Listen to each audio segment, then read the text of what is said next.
Yeah, so I believe all the panelists are here.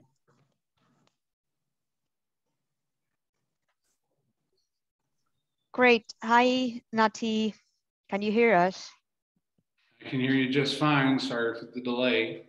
No worries. Are you planning to present or share any presentation with us or just spoken version? No presentation, just talking. Okay, great. So I think we have all three panelists and all three co-moderators. So it's up to you whether you want to let participants in right now or just wait one more minute. Yeah, I can let them in now. So good luck to everyone. Thank you.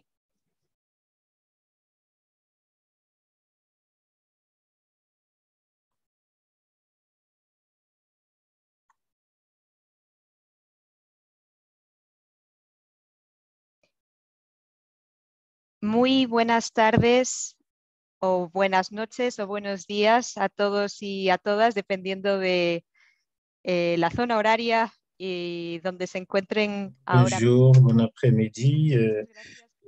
Selon la région là où vous êtes, merci de votre participation dans cette session, dans cette conférence sur l'utilisation des médias sociaux et les outils de messagerie dans le monde humanitaire.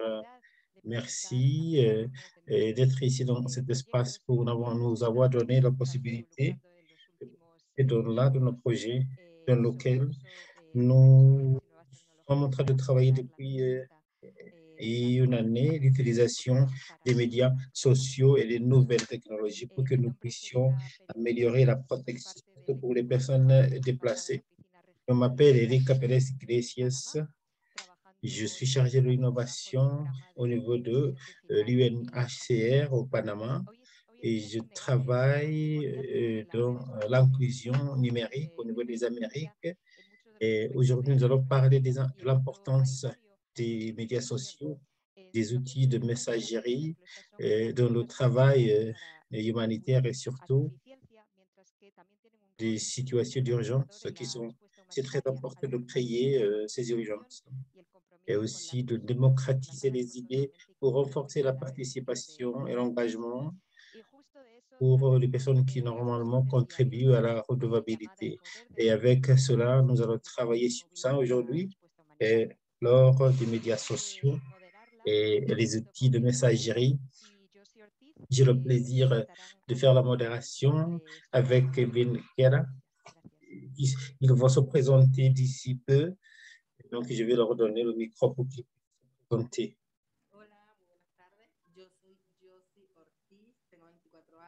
Bonjour, je m'appelle José Oriz, j'ai 34 ans, je viens de Venezuela. Je suis aussi écrivain. Je suis aussi dans la communication. Je travaille dans ce projet particulier. Bon après-midi. Nous sommes ici dans la ville de Resista au Brésil. C'est un camp des réfugiés. Dans cette ville de Boa Vista, c'est le siège. Nous avons un projet, un projet communautaire pour obtenir les informations pour les réfugiés qui viennent du Venezuela et les réfugiés.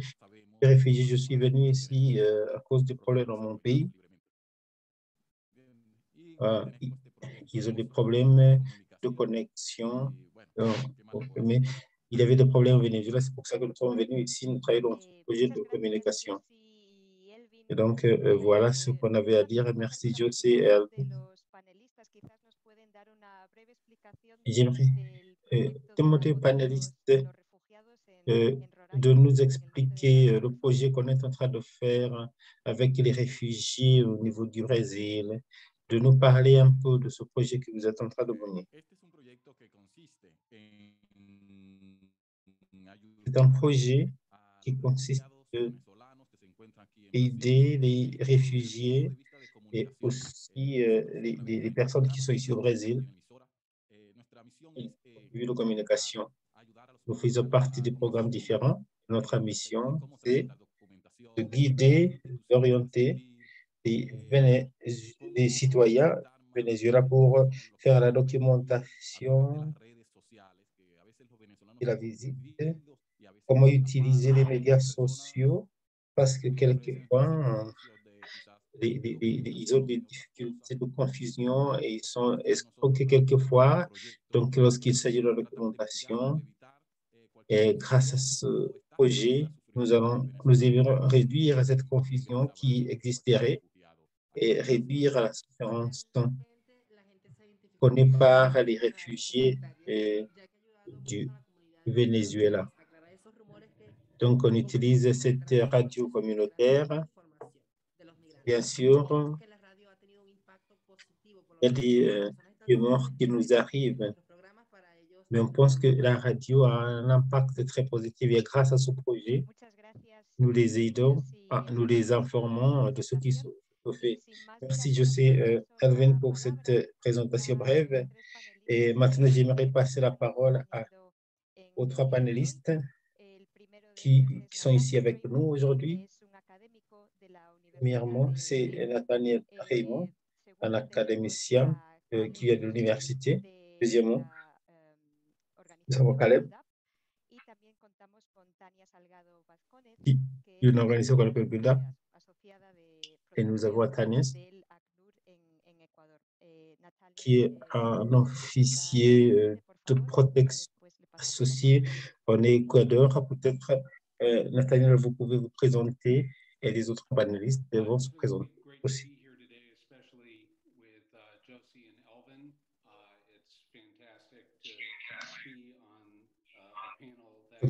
Et d'être ici aujourd'hui pour entendre les voix des personnes avec lesquelles UNHCR est en train de travailler au niveau du terrain. Donc, je suis professeur à l'Institut de Jackson, donc dans le domaine de la santé publique. Donc, nous avons un projet pilote que nous avons essayé d'évaluer, c'est-à-dire une plateforme qu'on utilise pour communiquer avec les communautés, et surtout en Équateur, au Mexique et ailleurs. Pour moi, c'était vraiment incroyable. Et je vais en parler aujourd'hui, c'est que de voir les différents outils de messagerie pour communiquer avec des personnes concernées, combien de domaines de vie affectés par ces outils de messagerie qui contribuent à l'amélioration, mais on peut aussi voir quelques effets négatifs. Donc, on va voir aussi ce qu'on a vu dans nos évaluations et ce que cela signifie spécifiquement dans le contexte de l'Amérique latine. Merci. Hello, everyone. My name is Caleb Pichuhi. I'm currently based in Nairobi. My background is in tech and development and peace building, but have worked. Merci. Moi, je suis Caleb. J'ai travaillé en Afrique de l'Est avec les réfugiés du Soudan au Kenya. Moi, j'ai travaillé avec UNHCR à Nairobi pour former sur les termes qu'ils peuvent travailler avec la communauté de réfugiés. Donc, je vais partager certaines des expériences que nous avons captées et que nous avons fait, et nous avons aussi voir ce qui se fait au niveau de la région. Buenas tardes, mi nombre es Tania Salgado Vascones. Yo trabajo en el área de protección de ACNUR Ecuador. Donc, moi, je travaille dans le domaine de la protection au niveau de l'UNHCR, au niveau de l'Équateur, et en communication, dans les opérations. Je mène la marche qu'on a eue au niveau de l'Équateur Et donc, on a aussi vu les médias sociaux et comment on peut protéger. Et donc, les expériences que nous avons eues et les leçons apprises au niveau de pays équatoriaux. Merci beaucoup pour vos présentations. Nous allons maintenant passer au sujet de la... Nous avons une série de questions. Je pense que nous allons commencer avec ces questions. On s'observe des canaux numériques pour parler de cette consolidation du travail de réconciliation. Quels sont, d'après vous, les bénéfices de travailler avec ces initiatives?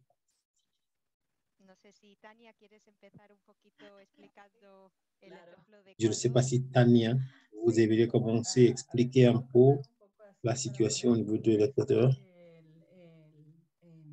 Donc, je vais vous donner le contexte que nous avons dans notre plateforme qui a été lancée en novembre l'année passée. Et en fait, lors de la pandémie,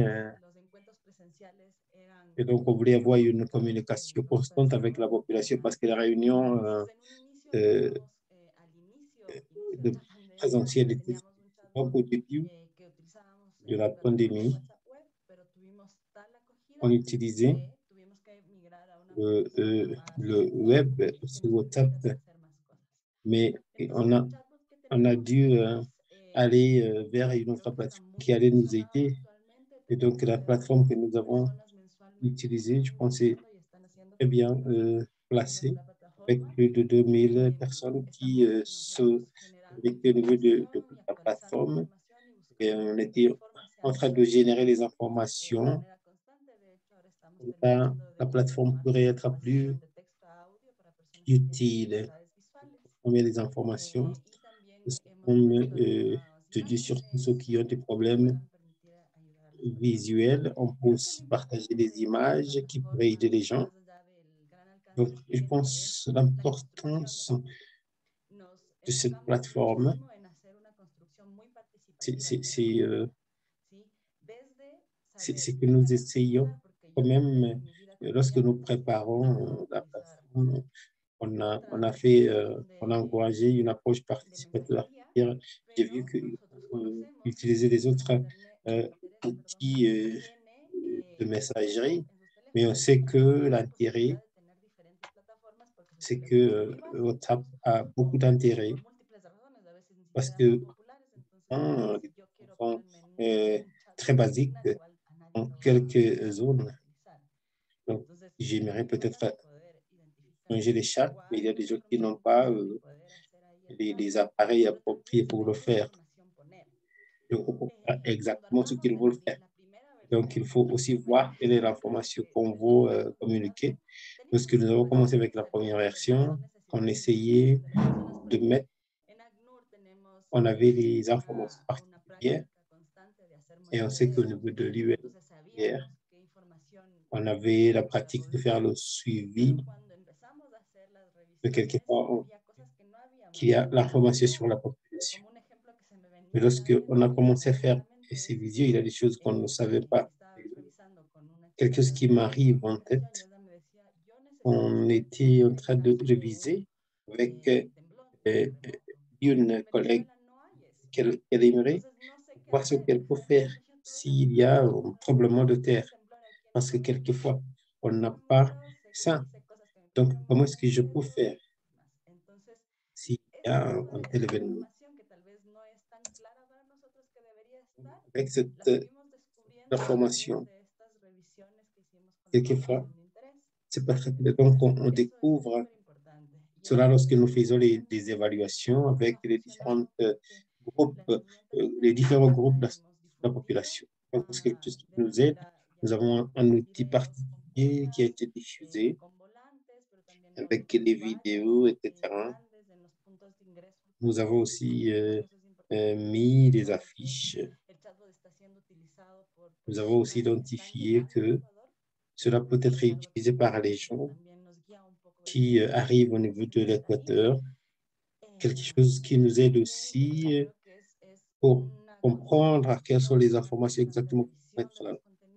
Donc, je pense que si c'est important, vraiment de nous concentrer sur le contenu, ce n'est pas seulement le contenu, mais aussi utiliser les instructions et quelquefois, cela pourrait être un obstacle dans l'utilisation parce qu'il y a des lacunes dans l'utilisation des outils numériques. Donc, il faut savoir comment utiliser ces outils d'une façon particulière.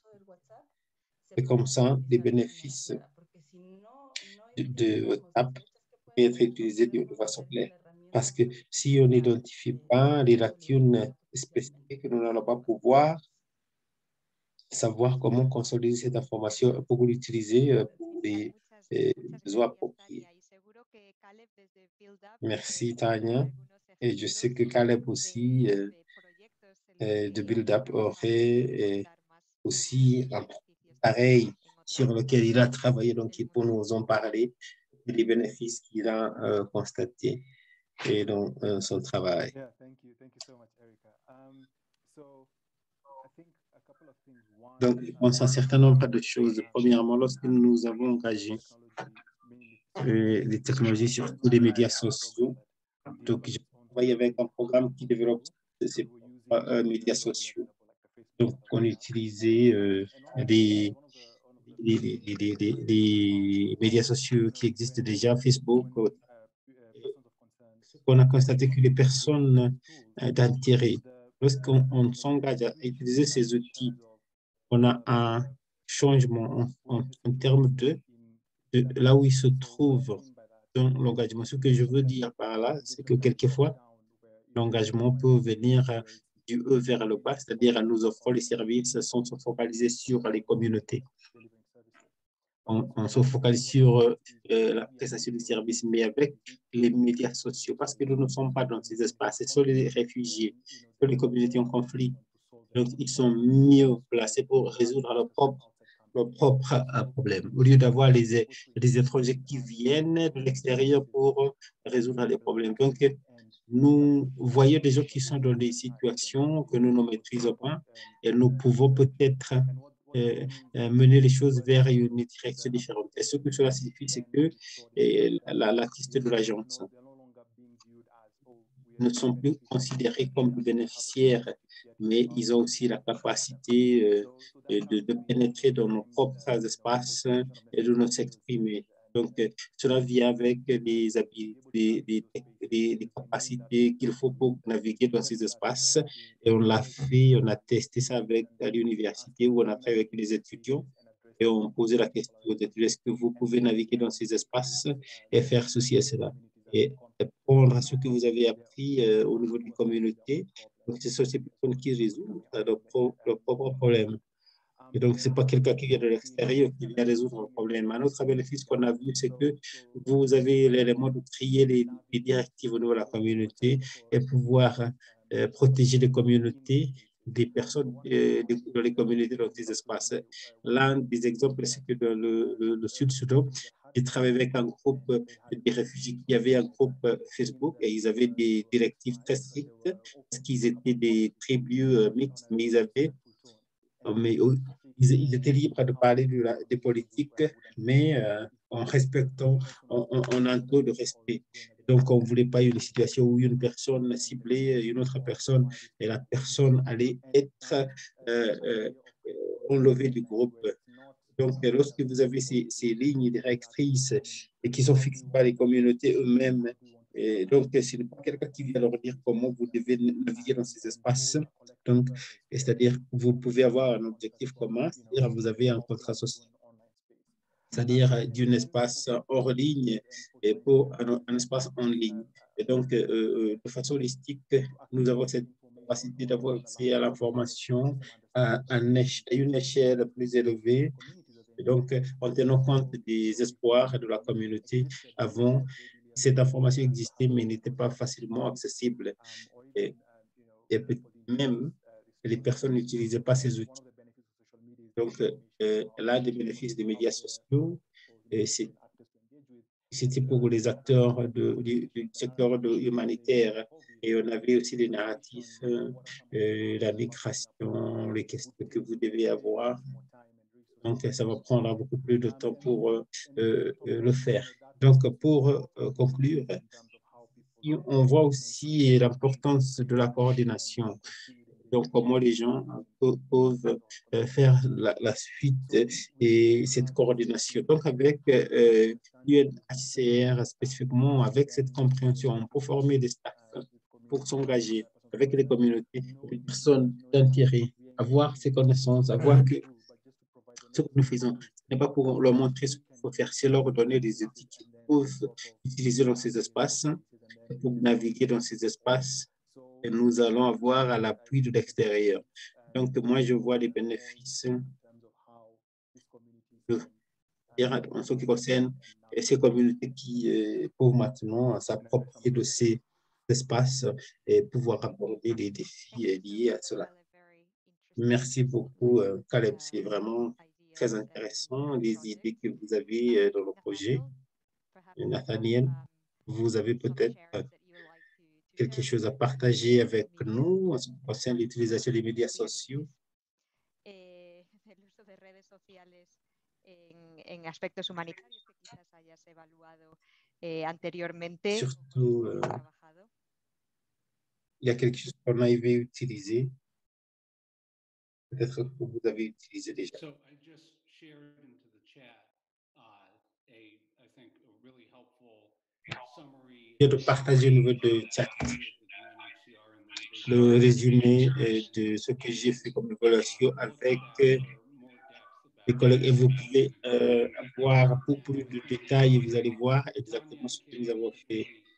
Et je pense que Tania, vous avez vraiment parlé de l'essentiel parce qu'ici, l'intitulé, c'est-à-dire l'utilisation des outils de messagerie par les organisations de l'UNHCR. C'est vraiment un changement dans le travail qu'on fait, c'est-à-dire vous êtes en train d'inclure les populations au besoin dans la conversation. On voit que dans cette conversation, on peut dire que nous ici, c'est-à-dire les agences humanitaires internationales, on nous montre combien nous ne savons pas. Et pour montrer que ce qu'on a fait dans le passé, c'était basé sur les suppositions. Mais maintenant, avec des outils comme WhatsApp, les autres, nous commençons à voir ce que les populations aimeraient avoir, donc leurs intérêts. Et maintenant, nous allons commencer à voir ces matrices entre, au niveau du temps. Pour l'Équateur, ce qui est fascinant, c'est de voir les différentes vagues de la pandémie, ce que les gens étaient intéressés. Avant, c'était les cours d'éducation, l'habitat. Et après ça, on change. Donc, vous allez voir les tendances là. C'est que les gens avaient besoin de ces informations régulières, c'est-à-dire à travers les conseils des réfugiés. Et nous pouvons obtenir ces informations en parlant aux leaders des communautés. Mais si nous pouvons faire cette approche de haut vers le bas avec les matrices d'un ballon de ce type, c'est important pour nous vraiment voir les nouveaux programmes sur lesquels il faut nous focaliser. Ils ne savaient même pas. Une autre chose qui était très intéressante et très claire au niveau de l'Équateur, on a vu combien de temps. Donc, la question de protection pour ces plateformes. Avant, ces plateformes ont passé 1 heure plus par jour en train de répondre aux appels téléphoniques individuels. Mais maintenant, vous êtes capable d'alimenter les réponses et avoir les réponses automatiques. Ça donne la possibilité aux chargés de protection de faire plus de travail de protection pour ne pas passer toute une journée en répondant au téléphone. Donc maintenant, on est en train de faire protection en communication. Et plus d'autres, je pense que j'entends ça de Caleb et de Tania. Ce n'est pas quelque chose qui concerne les communautés, c'est une question de protéger les gens. Et pour ceux qui sont parmi nous, qui travaillent dans les agences de l'ONU et les autres agences, nous avons été plus longs pour que les communautés elles-mêmes, pour comprendre quels sont les meilleurs outils. Et l'essentiel, c'est la protection. Donc, dans certains cas, UNHCR, c'est que vous avez ces plateformes qui donnent la possibilité au PLC de dire que les gens sont en train de chercher des informations sur l'inscription. Nous ne pouvons pas mesurer de façon scientifique comment ces alertes étaient uniques par rapport à ce que nous pouvons obtenir des plateformes. Mais dans certains cas, ces informations partagées de façon numérique de plusieurs sources, ça permet à une personne d'être impliquée, donc de protéger le fait pour les différentes personnes. Donc vraiment, ça, c'était vraiment excitant. Je n'avais jamais vu ça. C'est-à-dire avoir des outils de messages encodés et utilisés de cette façon. Donc, c'était vraiment excitant. Donc, il y a des risques ici. Oui, on peut en parler. Bon, mais le risque le plus élevé, c'est pour les agences comme UNHCR, ne pas s'engager en utilisant les outils de messagerie. Vraiment, on n'a pas de choix ici. Donc, il faut leur dire que nous nous focalisons sur les pods de données pour la communication avec les apps. Si vous n'avez pas ces outils de messagerie, vous ne travaillez pas avec les communautés. Bon, donc, c'est ici de voir UNHCR en train de dire qu'il faut être proactif parce que si nous voulons construire des rapports avec les communautés, il faut pouvoir faire personne. Muchas gracias, Nathaniel, por compartir tanto los beneficios como para anticiparse ante Merci, Nathaniel, d'avoir partagé les différents bénéfices. Lorsque vous l'utilisez aussi avec, vous avez mentionné aussi les défis au niveau de la technologie pour les organisations et aussi pour les personnes qu'on est en train de servir. Et maintenant, je vais poser la deuxième question que Alvin va traiter.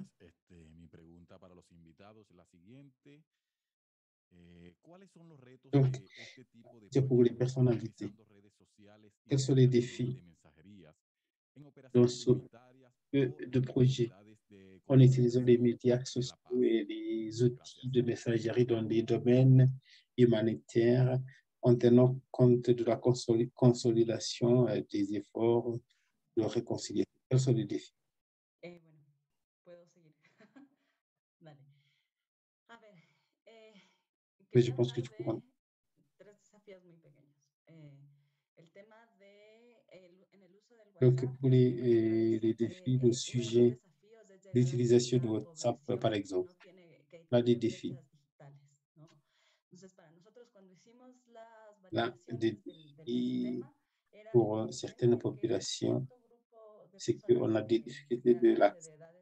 C'était clair que pour certains groupes de personnes, surtout para nosotras y nosotros es súper fácil, había unas grandes barreras de no entender de cómo utilizar, de no entender cómo enviar los mensajes para que me llegue la información y de que incluso cuando tú ya le dices cómo hacerlo, tener esta barrera, porque esto es algo mucho más profundo.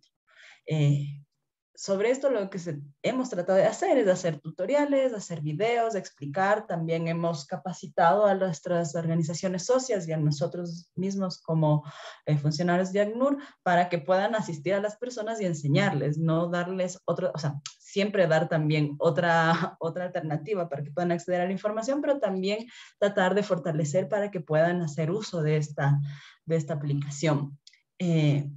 Yo creo que también en esta población hay que buscar otro tipo de estrategias que estén fuera de las redes sociales, pero siempre tratando de fortalecer para que puedan acceder, ¿no? Porque sabemos que tiene muchísimos beneficios.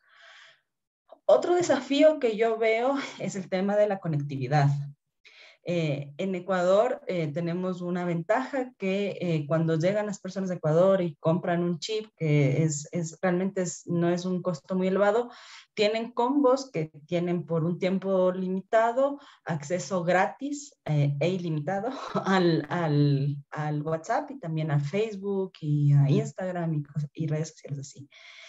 Sin embargo, hay personas que simplemente no pueden acceder a recargas. Entonces, ese es un gran desafío porque tenemos todavía brechas de conectividad en el país, que hemos tratado también de fortalecer las redes Wi-Fi comunitarias, que eso puede ser una, no sé si solución, pero algo que pueda ayudar para que las personas puedan tener acceso, pero esta brecha y este desafío es un desafío estructural. Alors, je crois que cette lacune, ce défi est un défi structurel qui n'a pas seulement impact sur l'utilisation de WhatsApp, mais aussi dans ce contexte de la pandémie qui a changé beaucoup de choses et qui a un impact sur beaucoup d'autres personnes. Alors ici, nous parlons de l'accès universel de l'Internet et que nous avons utilisé pour le moment. Et comme ça, c'est un défi. Et la question de connectivité. La troisième chose, le troisième défi, c'est lorsque vous parlez de WhatsApp, il y a le défi de réaliser, de mettre à jour les données.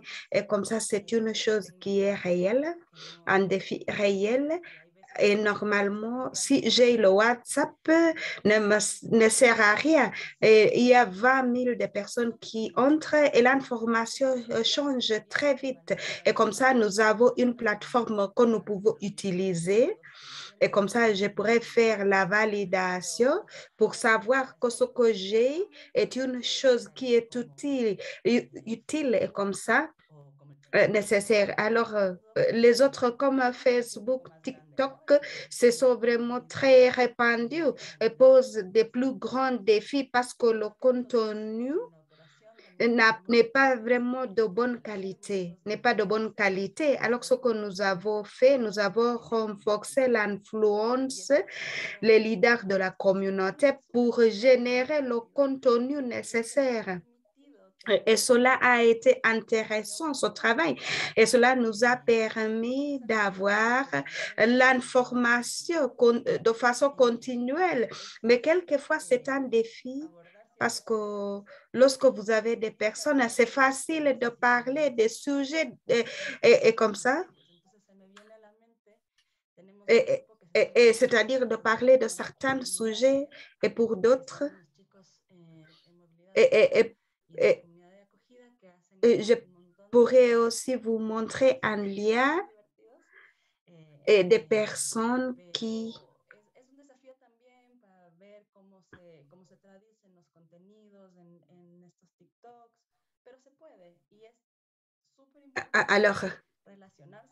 Alors c'est aussi un défi de voir comment utiliser ce contenu. Et comme ça, l'engagement, et surtout pour générer le contenu et aussi pour atteindre la population. C'est un défi.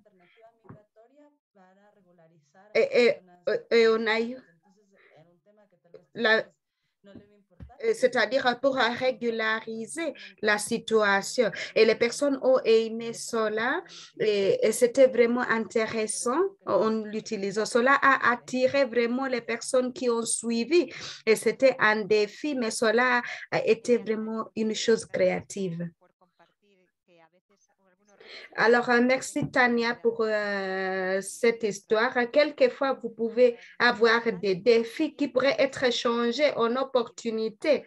Alors, Nathaniel et Caleb, est-ce que vous pouvez partager les défis que vous avez identifiés lors de la mise en œuvre de vos projets en utilisant la communication, la technologie? Oui. Alors, nous avons noté des défis. Le premier défi, les espaces de sociaux médias et les messageries, les apps sont normalement polarisés et ça pourrait être polarisé selon ce qui est au monde aujourd'hui ou peut-être qui est dans le groupe ou quelque chose que quelqu'un a dit. Alors, reconnaître que c'est un espace, lorsque vous vous engagez là, ce n'est pas vraiment un espace sûr et comme ça, il faut créer la sécurité et si vous avez attiré des personnes et il y a toujours ce problème, c'est que vous naviguez et comme ça, vous essayez de trouver une solution et vous dépensez du temps pour faire cela. C'est le défi que nous avons là, et surtout pour les réfugiés et qui viennent dans le contexte du conflit. Parce que là, vous imaginez, ils proviennent du contexte du conflit et les conversations pourraient même arriver dans les espaces du média social. Et aussi même, alors, il faut reconnaître que cela, c'est un défi. L'autre défi, c'est avec la technologie, c'est que nous avons des nouvelles fonctions, les nouvelles technologies et les outils qui existent et comprennent vraiment cela et surtout et comme ça, ce n'est pas développé pour les acteurs humanitaires et de consolidation de la paix. Et si vous regardez les outils qui existent et qui aident des acteurs de cartographier, de faire le suivi ou de comprendre le média social, cela est utilisé pour les objectifs commerciaux, pour faire la publicité de leur marque déposée, ainsi de suite. Alors, ce contexte ne s'aligne pas au travail des acteurs dans le secteur humanitaire. Lorsqu'on parle de tension, comment est-ce que vous pouvez suivre cela? On utilise un outil qui a été créé pour faire le suivi d'un produit. Alors, en tant que personne qui travaille dans ce secteur, on fait l'analyse du conflit, la cartographie. Comment avoir les outils? En tant que praticien, est-ce qu'il existe des outils qui vont nous aider dans ces espaces? Et alors, nous sommes en train de développer des applications, c'est-à-dire, mais il y a aussi les défis parce que tout cela s'est approprié par les entreprises de technologie. Ça, c'est la deuxième chose, le deuxième défi. Troisième défi que nous avons vu, c'est l'idée, le concept, alors, c'est-à-dire l'engagement des réfugiés dans le média social. Alors, vous avez des groupes qui s'engagent dans le même groupe. Alors, le manque de clarté, si vous vous engagez avec un être humain ou peut-être une chose qui n'est pas humaine, et comme ça, il faut toujours faire attention. Et la dernière chose, c'est les dynamiques sociales. Souvent arrivent dans les espaces sociaux parce que les utilisateurs pourraient utiliser une technologie et on trouve un lien et comme ça, ils vont croire parce que les leaders religieux ou peut-être le leader de la communauté a utilisé cela, alors la valeur attachée est très grande. Alors comme ça, la communauté croit en cela. Alors là, c'est lorsqu'on reçoit l'information et la vérification de l'information, et ça peut être très long ou pas, ainsi de suite. Alors, reconnaître que le média social a tout cela et essayer de travailler pour notre travail. Merci. Alors, j'aimerais aussi partager ce que Caleb disait, et surtout l'utilisation du média social au Sud-Soudan. et dans les opérations de la paix et pour soutenir les missions au Soudan. Et j'aimerais partager comment le média social est compliqué et dangereux et surtout comme rôle pour activer les acteurs.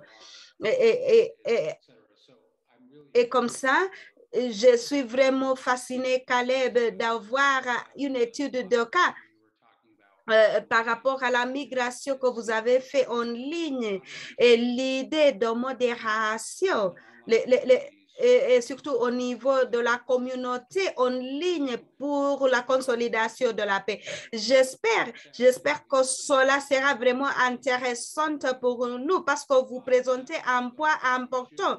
Alors, une plateforme qui est utilisée pour une autre chose, et comme ça, on l'utilise dans le contexte du conflit.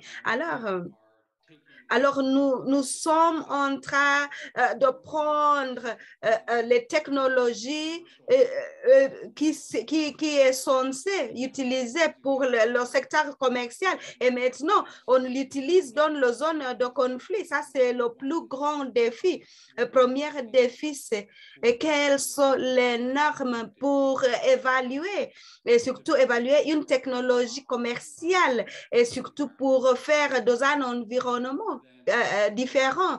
Alors, et ça, c'est un défi et Tania, et surtout ce que vous devez faire en équateur, le défi avec la création du contenu.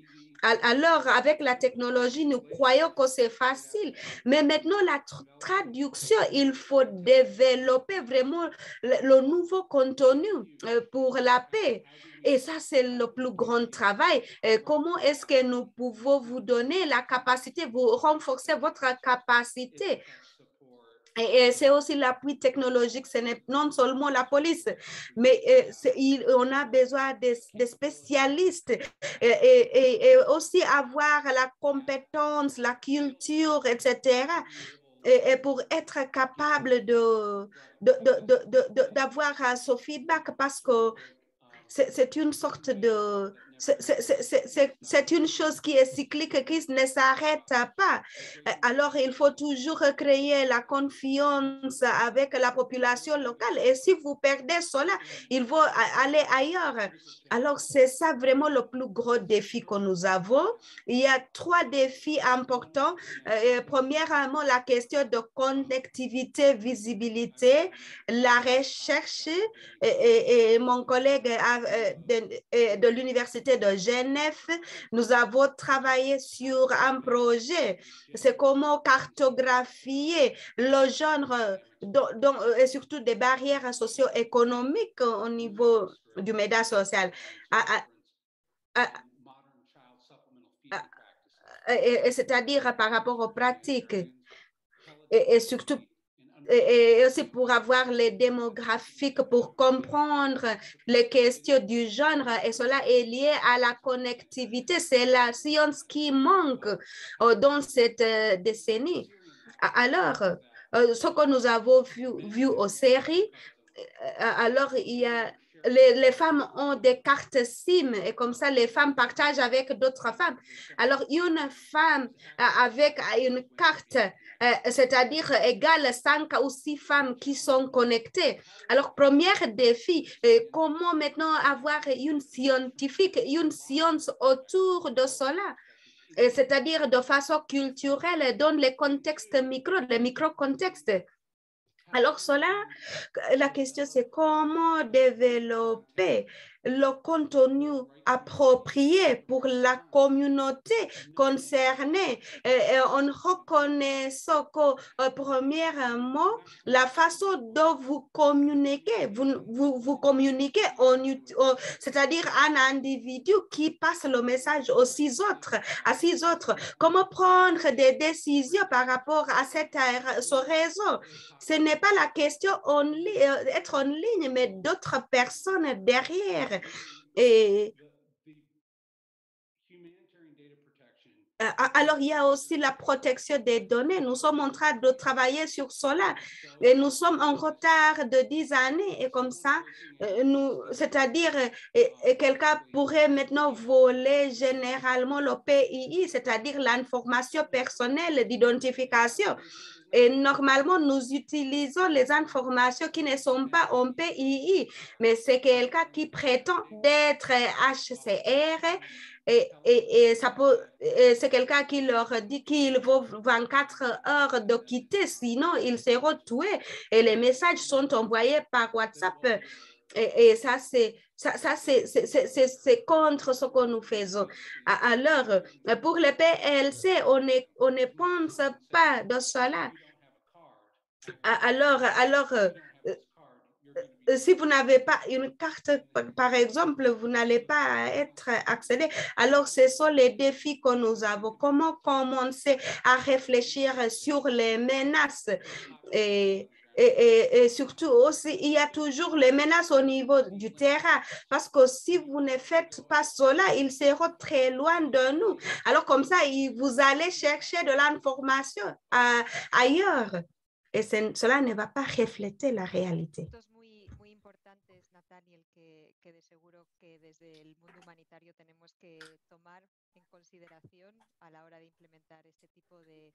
And so the humanitarian point of view, alors nous devons faire cela pour mettre en œuvre ce projet. La question suivante que Josie va poser, c'est par rapport aux recommandations. Quelles sont les recommandations que vous pourrez passer aux utilisateurs, aux acteurs externes qui jouent un rôle dans cette initiative et pour assurer la mise en œuvre de ces applications?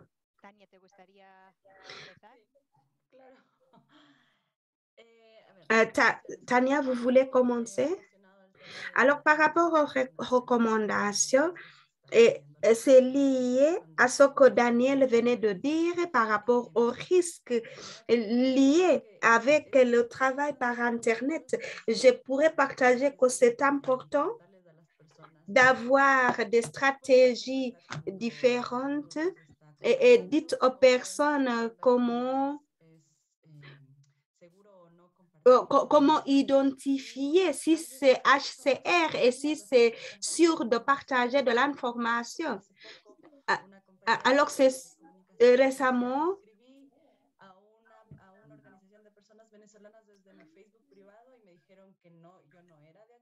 alors on a écrit aux personnes de Venezuela par Facebook et ils ont dit que alors il était sûr parce que je n'étais pas de HCR parce que j'ai écrit pendant le week-end que alors j'ai pensé que c'est bon de dire cela parce que ce que nous faisons de nos activités, les activités que nous mettons en œuvre, c'est pour atteindre ces personnes qui nous ont donné des idées. Alors, les recommandations, tout d'abord, c'est pour savoir que toutes les activités que nous mettons en œuvre en tant qu'humanitaires devraient avoir le point de vue que normalement, nous ne devons pas être négatifs pour nos bénéficiaires. Nous sommes responsables pour leur sécurité. Et comme ça, lorsque vous utilisez Facebook, vous devez passer le message qu'il ne faut pas passer les informations sur Facebook.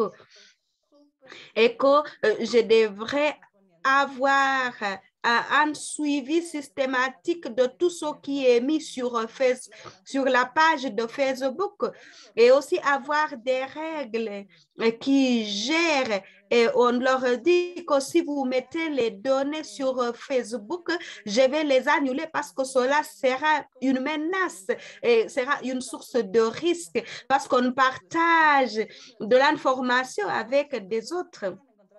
Au Mexique, alors normalement, les personnes mettent de l'information sur Facebook et ceux qui cherchent cette information pourraient les trouver. Alors, nous sommes dans les contextes différents, mais les défis sont là et il faut avoir des stratégies pour éviter à mettre des personnes en danger. Et comme ça, c'est la chose la plus importante. Et c'est cela ma recommandation très importante. À part l'information mise à jour, la chose la plus importante, c'est normalement la sécurité de la population et ne pas mettre des personnes en risque. Alors, il faut avoir vraiment les idées claires par rapport à leur sécurité. Alors, et surtout lorsque vous interagissez avec les médias sociaux. Merci, Tania. Caleb ou Nathaniel? Sorry, I thought you had finished. Sorry about that. Alors, je m'excuse. Alors, j'aimerais aussi compléter ce que vient de dire Tania parce qu'elle a bien parlé des choses importantes. Tout d'abord, cette question de l'alphabétisation numérique et ce que nous avons constaté, c'est qu'il faut aller au-delà de la formation parce qu'il y a des choses, si vous formez les personnes par rapport à l'utilisation de la technologie, c'est ça la compétence. Comment éviter cela et d'autres choses, c'est une autre chose. Alors, le travail va au-delà de cette question de formation. Et comme ça, il faut former les personnes d'être plus responsables, plus redevables, parce que nous avons vu que ces problèmes sont liés et dont le privilège du pouvoir. Et quelquefois, parce que je sais cela, je pourrais changer cela pour mon contexte. Alors, fournir la compétence est une chose et aussi être responsable est l'autre chose. Alors, lorsque vous cliquez un bouton, vous pouvez utiliser. Alors, comment utiliser cette compétence pour arriver à la cohésion et avoir un espace très sûr? L'autre chose, c'est surtout pour les agences, pour la HCR, les nouvelles technologies émergent et étant là pour dire que c'est une technologie émergente et voici les éléments qui pourraient être manipulés pour exacerber le conflit ou être négatifs pour les réfugiés ou peut-être les technologies qui existent avec les fonctions différentes. Et comme ça, on pourrait manipuler cela. Et nous avons vu récemment avec l'ONU Femmes et TikTok sont collaborés pour trouver une solution et pour mettre fin à la violence basée sur le genre par TikTok parce qu'on a trouvé qu'il y a des opportunités qui existent et comment maintenant utiliser ces opportunités et comme ça et c'est juste pour dire que cette chose existe et comme ça, on pourrait utiliser cela. Alors, il faut savoir que des choses changent et il ne faut pas attendre la communauté de nous dire, vous utilisez l'app et vous ne savez pas même comment télécharger.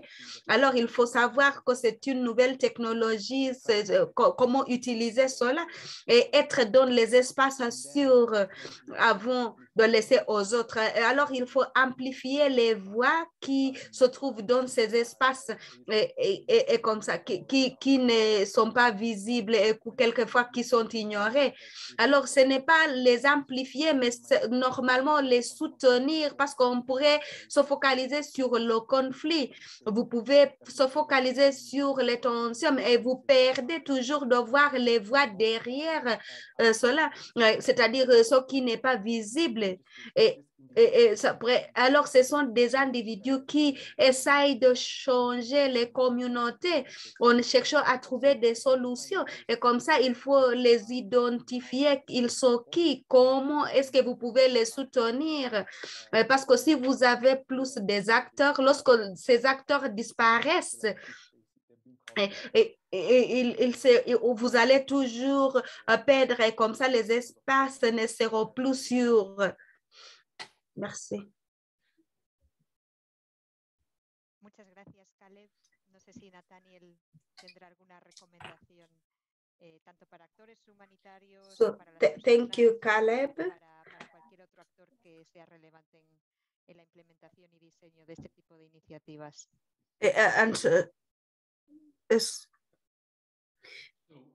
Four quick ones. One for Alors, j'ai 4 choses. Premièrement, pour les ONG, y compris les agences de l'ONU. L'autre, ce qui est spécifique pour les agences de l'ONU, et ici, il y a Alvin, l'autre qui est spécifique pour les PLC, les communautés, et aussi l'autre pour les bailleurs, c'est-à-dire les coopérations. Alors, pour ceux qui s'engagent dans cet espace, arrête de se focaliser sur la technologie et on commence maintenant à se focaliser sur le renforcement de la capacité. Tania a dit, parce que si vous avez une carte, cela ne dit pas que vous avez la capacité. Alors, il faut toujours... Si nous nous focalisons sur la technologie, nous devons toujours se focaliser sur les êtres humains et l'utilisation et surtout des intérêts du média social. Alors, ce n'est pas l'espace cyber, ce sont les systèmes sociaux, l'infrastructure et les informatiques. Ça, c'est l'information sur l'information. Et nous avons investi sur l'infrastructure et nous avons sous-investi dans les réseaux sociaux et aussi sur les impacts sociaux. Et nous n'avons pas investi dans le type d'information nécessaire, quels sont les besoins au niveau de l'information. Et ça, c'est le côté d'informatique. Nous avons investi dans le codage et la technologie. Et puis, la recommandation pour les agences de l'ONU, alors actuellement, nous avons des agences qui négocient directement avec les organisations comme Facebook. Nous devons travailler ensemble pour avoir une base commune pour les opérations qui est utilisée par tous les agences humanitaires. Alors, on peut faire cela avec les grandes tech et avoir aussi des bases communes. Alors, la question, ce que Caleb a dit, ça est important. Alors, vous n'allez pas vraiment condamner un réfugié et vous n'allez pas aussi changer la population. Alors, lorsque Josie et Elvin, la recommandation à vous, c'est que vous avez le pouvoir. Et vous avez le pouvoir et vous devez utiliser cela d'une façon bien organisée. Et comme Douglas a dit aux États-Unis, lorsqu'on parle de l'esclavage, il n'y a rien sans demande. Alors, vous devez toujours demander comment faire la communication.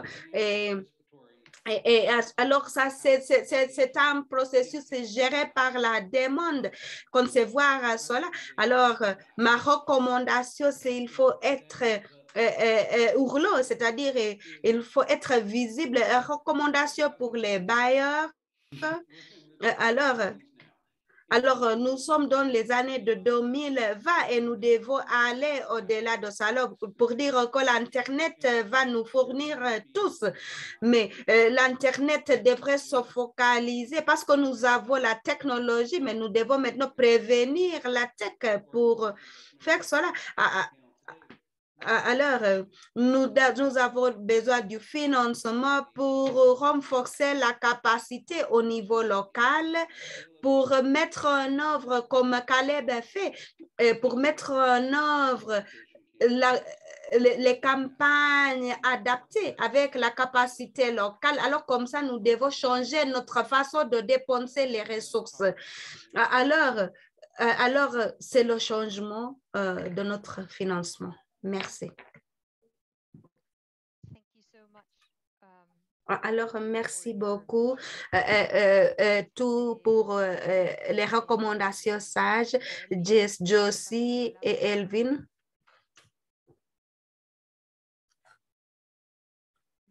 Josie?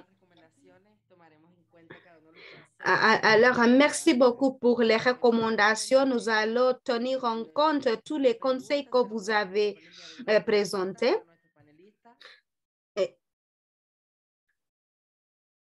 Si nous avons des questions des panélistes, est-ce que vous avez des questions? Alors, nous n'avons pas vraiment des questions sur un chat, mais si vous voulez poser une question, vous levez la main et vous pouvez poser la question. Sinon, nous avons des questions pour les panélistes, même s'il nous reste 2 minutes.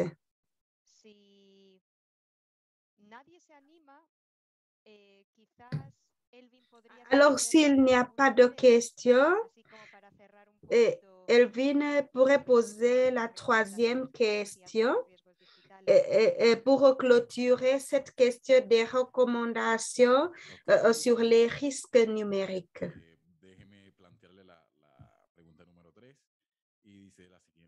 Alors, la 3e question. Est-ce que vous me suivez? Alors, voici la question. Creo que están en mute o soy yo que no les escucho.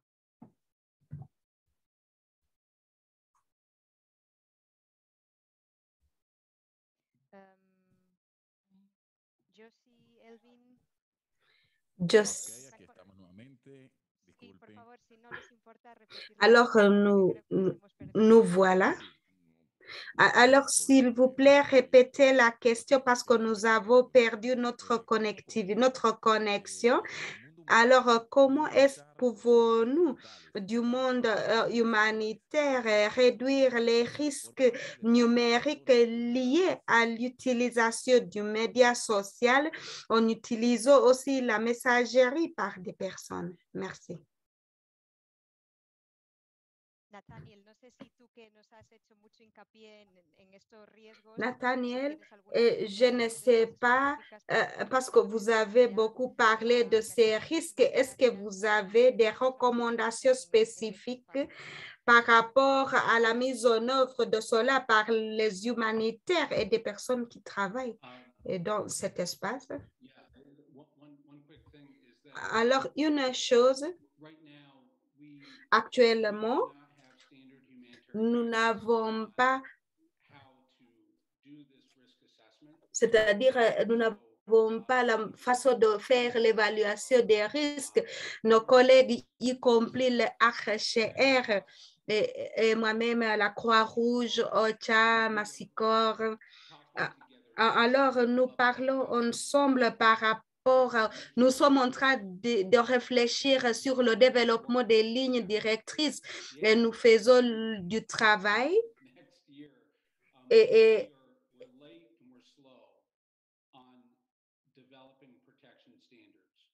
aussi pour et surtout pour faire l'évaluation des risques de l'environnement et surtout parmi la population vulnérable de façon systématique. Alors, la chose la plus importante, c'est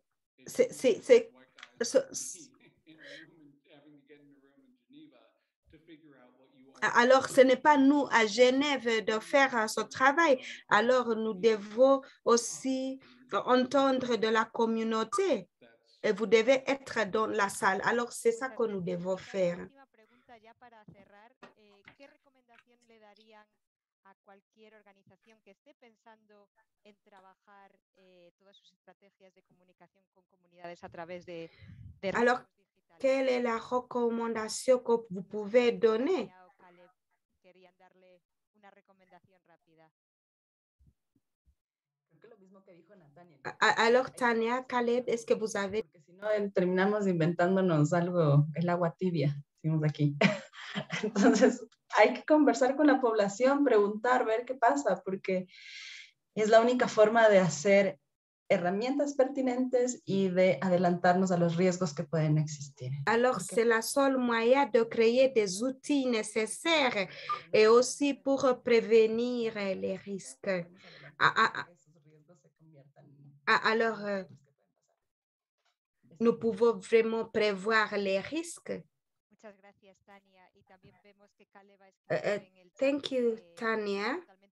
Et Caleb a déjà noté sur le chat qu'il est d'accord d'inclure des personnes d'intérêt dans les discussions, non seulement dans la création, la conception de ces outils, mais aussi lors de la mise en œuvre et le développement. Je ne sais pas si vous avez d'autres commentaires additionnels avant de clôturer cette session. Ou peut-être les participants. And so, nous avons pris 4 minutes. On était censé clôturer 5 minutes passées. Je ne sais pas si Josie voudrait dire au revoir aux participants. Oui, bien sûr. Merci beaucoup nos panélistes. Et merci vraiment pour votre, quand vous croyez en notre projet. Merci beaucoup pour cette opportunité. Et aussi, on espère, et de nos corps et de tous les réfugiés, au nom des réfugiés de Venezuela, nous disons merci. Alors, merci, cela a été un honneur d'être invité. Alors, nous espérons discuter avec vous dans l'avenir. Bonne journée, bonne nuit, bonsoir de là où vous êtes. Merci beaucoup.